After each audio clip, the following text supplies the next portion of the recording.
Hey there, I'm Brianna with WTI, and if you are looking for an aesthetic toaster that's actually going to work well, I highly recommend this one by Anfilank. This beautiful toaster has a 4 slice capacity, so you can do your toast differently on each side. Here I had the first side set to 3, so it's just perfectly done for me. My husband, however, likes it done a little more, so on his side it's on setting 5, so you can see the difference. I love that I can select the settings, and these buttons are really well made. Here on the back you have your crumb trays. They're very easy to take out, dump in the trash, and put right back in. The buttons on the front are also very well made. So you have your cancel button, you have your knob to set your settings from 1 to 6. You can also do a bagel or a defrost setting depending on what you need.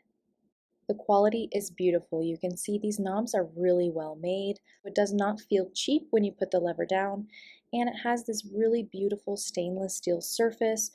All around, it's just absolutely beautiful in the kitchen. Since it also has a bagel setting and it has these really wide slots, you can put in rolls, bagels, or thicker breads, and they toast perfectly. So whether you are looking for a beautiful toaster or you want to get one as a gift for someone you know, I highly recommend this Anfilank toaster. I am super satisfied with it. It is the most beautiful toaster I have ever owned, and it works great. So I think you're going to love it too, but that's just my point of view.